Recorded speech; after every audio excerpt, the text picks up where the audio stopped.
Goku और Vegeta सबसे strongest Saiyan है पूरे ड्रैगन बॉल सीरीज के अंदर। वो दोनों सबसे स्ट्रॉन्गेस्ट जी फाइटर हैं और दोनों एक दूसरे के विरोधी हैं। इसलिए बहुत से ड्रैगन बॉल फैंस का एक सवाल है कि उन दोनों में सबसे ज्यादा स्ट्रॉन्ग कौन है, गोकू या वेजिटा। इन दोनों की ड्रैगन बॉल एनीमे में बहुत से बार फाइट हुई है। वो दोनों लड़ते हैं और ये बात करते हैं कि उन दोनों में से ज्यादा स्ट्रॉन्ग कौन है। गोकू हमेशा कोशिश करता है कि वो वेजिटा से आगे रहे और वेजिटा पूरी कोशिश करता है और बहुत ट्रेनिंग करता है गोकू को सरपास करने के लिए, लेकिन उसका गोल होता है गोकू को पीछे छोड़ने का। तो आज मैं आप लोगों को बताऊंगा गोकू और वेजिटा कौन स्ट्रॉन्ग है पूरी सीरीज के अंदर। किसी आर्क में गोकू ने वेजिटा को पूरी तरह सरपास कर दिया था और किसी आर्क में वेजिटा ने भी गोकू को सरपास कर दिया था, लेकिन ये बताना मुश्किल है कि हर आर्क के अंदर कौन ज्यादा स्ट्रॉन्ग था। तो आज मैं आपको बताने वाला हूँ गोकू वर्सेस वेजिटा। तो इस वीडियो को शुरू करने से पहले सब्सक्राइब करके लाइक बटन को प्रेस कर देना। Let's go. गोकू और वेजिटा पहली बार मिलते हैं साइयन सागा के अंदर, जब गोकू किंग काय के पास से ट्रेनिंग करके आ चुका था और उस वक्त वेजिटा का पावर लेवल गोकू से बहुत ज्यादा होता है। गोकू का पावर लेवल 8000 होता है जबकि वेजिटा का पावर लेवल 18000 होता है। लेकिन गोकू ने किंग काय से बहुत सी टेक्निक सीखी थी और उसमें से कुछ टेक्निक है कायोकेन और स्पिरिट बॉम्ब। कायोकेन की मदद से गोकू अपनी बेस पावर को मल्टीप्लाई कर सकता है और अपनी पावर को बहुत बढ़ा सकता है। और जब गोकू ने अपना कायोकेन 4 यूज किया था तब उसने वेजिटा को बुरी तरह सरपास कर दिया था। उन दोनों की पहली फाइट होती है साइयन सागा के अंदर, जब गोकू किंग काय के यहाँ से वापिस आ जाता है और वेजिटा और गोकू लड़ते हैं। उन दोनों की पहली फाइट में गोकू तो कायोकेन का यूज करके वेजिटा को बहुत बुरी तरह पीट रहा होता है और जब गैलिक गन और कामेहामेहा से वो दोनों क्लैश कर रहे होते हैं तो गोकू उसे सरपास कर देता है अपने कायोकेन टाइम 4 की वजह से।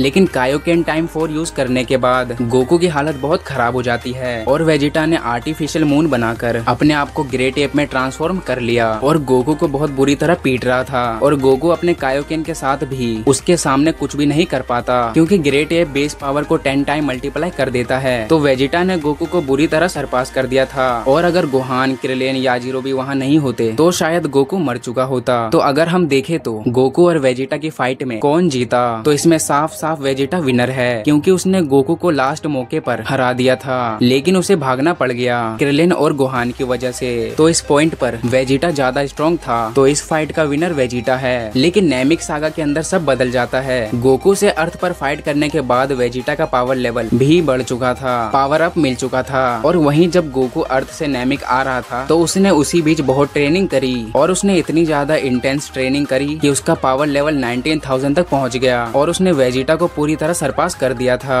और बस यही नहीं, वो कायोकेन भी अच्छे से इस्तेमाल करना सीख गया था। वो वेजिटा के मुकाबले काफी आगे जा चुका था। नेमिक सागा के बीच में वेजिटा को बहुत सारे बूस्ट मिले लेकिन वो किसी काम के नहीं होते। और जब गोकू हीलिंग चैम्बर से बाहर निकलता है तो उसका पावर लेवल 3 मिलियन तक पहुंच चुका होता है। वो अपने बेस फॉर्म के अंदर ही फ्रीजा से फाइट कर रहा होता है और जब वो सुपर सैयन बनता है तो वो सभी को सरपास कर देता है और वेजिटा उस वक्त मर चुका था। तो गोकू इस पॉइंट पर वेजिटा के मुकाबले बहुत ज्यादा ताकतवर हो गया था। और एंड्रॉइड सागा के अंदर तो वेजिटा भी बहुत स्ट्रॉन्ग बन चुका था। वेजिटा सालों की ट्रेनिंग करने के बाद सुपर सैयन अचीव कर लेता है और एक टाइम को पिकलो को भी लगा कि वेजिटा गोकू से आगे निकल गया है। लेकिन जब गोकू का हार्ड वायरस खत्म हो जाता है तो वो लोग हाइपरबोलिक टाइम चेम्बर में ट्रेनिंग करने के लिए जाते हैं। पहले वेजिटा और ट्रंक्स जाते हैं ट्रेनिंग करने के लिए, लेकिन जब वेजिटा वहाँ से बाहर निकलता है और वो अचीव कर लेता है सुपर सैयन ग्रेड 2, जिससे वो गोकू को कुछ वक्त के लिए सरपास कर देता है। लेकिन जब गोकू हाइपरबोलिक टाइम चेम्बर के बाहर निकलता है तो उसने सुपर सैयन को पूरी तरह मास्टर कर लिया होता है और उसने वेजिटा को पूरी तरह सरपास कर दिया और उसको हरा दिया था।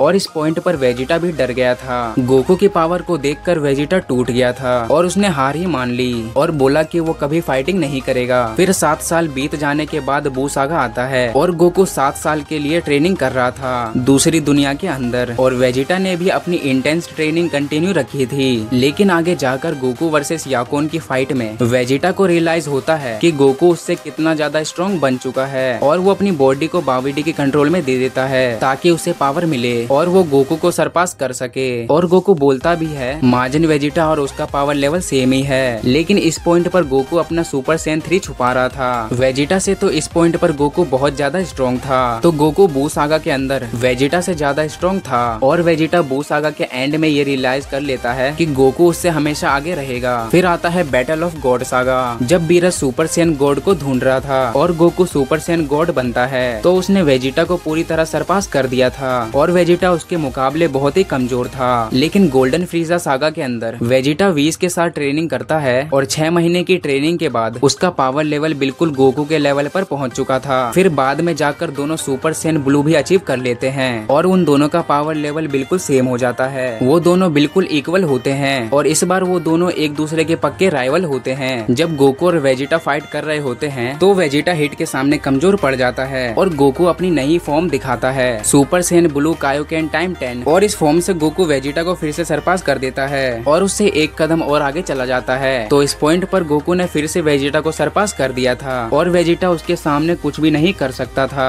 गोकू ब्लैक आर्क के अंदर दोनों गोकू और वेजिटा स्ट्रॉन्ग बन जाते हैं, लेकिन गोकू तब भी ज्यादा स्ट्रॉन्ग होता है। गोकू पूरी आर्क के अंदर सुपर सैयन ब्लू कायोकेन का यूज नहीं करता, तो वो जामासू से लड़ते हुए एक बार यूज कर लेता है। लेकिन इस पॉइंट पर हम बोल सकते हैं कि गोकू और वेजिटा बिल्कुल एक दूसरे के इक्वल हैं। लेकिन अब आता है टूर्नामेंट ऑफ पावर। गोकू ने अपनी ट्रेनिंग करनी छोड़ दी थी और उसकी पावर बहुत कम हो चुकी थी और वेजिटा ने अपनी ट्रेनिंग कंटिन्यू रखी थी। टूर्नामेंट ऑफ पावर की शुरुआत में वो दोनों इक्वल होते हैं, लेकिन जैसे ही टूर्नामेंट आगे बढ़ता है तो वो दोनों ज्यादा स्ट्रॉन्ग बनते जाते हैं। गोकू हासिल कर लेता है अल्ट्रा इंस्टिंक्ट और वहीं वेजिटा पा लेता है super Saiyan blue evolution. Super Saiyan blue evolution जो बिल्कुल super Saiyan blue Kaioken time 20 के बराबर था, वहीं अल्ट्रा इंस्टिंक्ट जिरन के लेवल का था। तो गोकू अब भी वेजिटा से आगे था और वेजिटा उसके सामने कुछ भी नहीं कर सकता था। और सिर्फ यही नहीं, क्योंकि गोकू आखिर में मास्टर अल्ट्रा इंस्टिंक्ट को भी अचीव कर लेता है और पा लेता है MUI, जिससे वो सभी को सरपास कर देता है और बन जाता है पूरे टूर्नामेंट ऑफ पावर का winner. Dragon ball super Broly movie के अंदर उन दोनों का पावर लेवल सेम होता है। गोकू और वेजिटा दोनों ब्रोली से लड़ते हैं और वो दोनों समझ जाते हैं कि वो ब्रोली के सामने कुछ भी नहीं कर सकते और वो बन जाते हैं गोजिटा।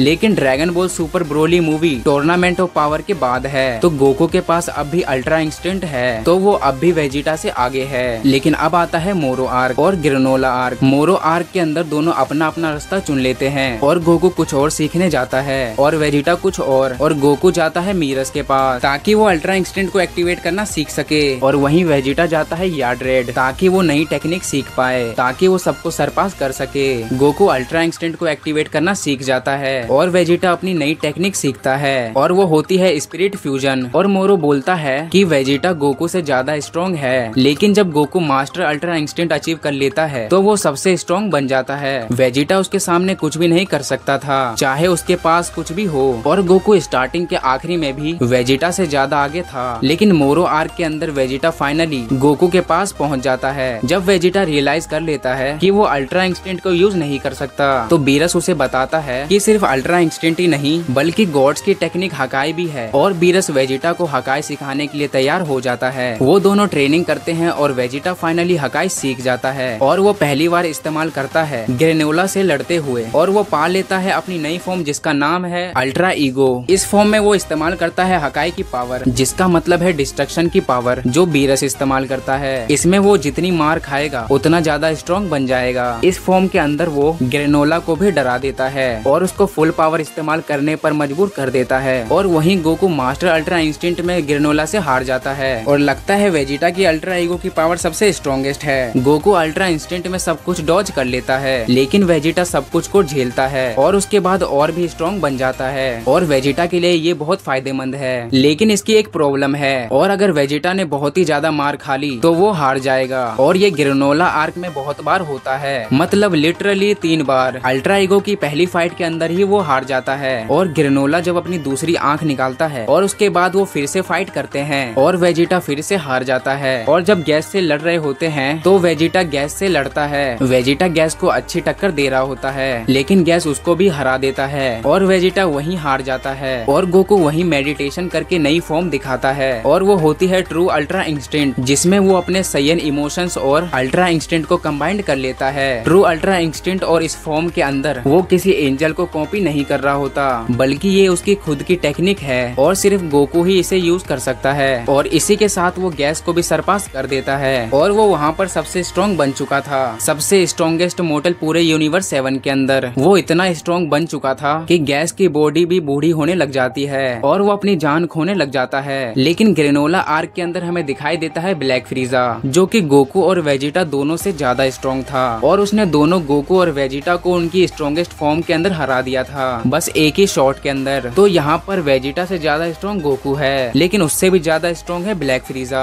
तो अब बारी है ड्रैगन बॉल सुपर हीरो की। ड्रैगन बॉल सुपर हीरो के अंदर गोकू और वेजिटा बेस फॉर्म के अंदर फाइट करते हैं। उन दोनों की फाइट बहुत खतरनाक होती है, लेकिन पता नहीं कि गोकू इस मूवी में बहुत डम बन जाता है, क्योंकि जब वेजिटा मेडिटेशन कर रहा था तो गोकू उसको बोलता है टाइम पास कर रहा है, जबकि ड्रैगन बॉल जी के अंदर गोकू खुद मेडिटेशन करता है और अपनी पावर बढ़ाता है और अब गोकू वेजिटा का मजाक उड़ा रहा है इसकी वजह से। लेकिन जो भी हो, गोकू और वेजिटा अपनी बेस फॉर्म में लड़ते हैं और वो दोनों अपनी फुल पावर इस्तेमाल करते हैं। अपनी बेस फॉर्म के अंदर वो कोई ट्रांसफॉर्मेशन नहीं करते और वो सिर्फ अपने बेस फॉर्म में लड़ते हैं। और मूवी के एंड में पता चलता है कि वेजिटा ने फाइनली गोकू को हरा दिया। इस बारी तो बिल्कुल साफ साफ वेजिटा विनर है। गोकू और वेजिटा पूरी सीरीज के अंदर 3 बार फाइट करते हैं। पहली बार साइयन सागा के अंदर गोकू वर्सेस वेजिटा, दूसरा बू सागा के अंदर माजन वेजिटा वर्सेस सुपर सैयन 2, तीसरा dragon ball super hero movie में। और गाइस कमेंट्स में बताना कि तुम्हारा फेवरेट कैरेक्टर कौन है, गोकू या वेजिटा। और मैं मिलता हूँ तुमसे ड्रैगन बॉल के नेक्स्ट वीडियो में। Thanks for watching.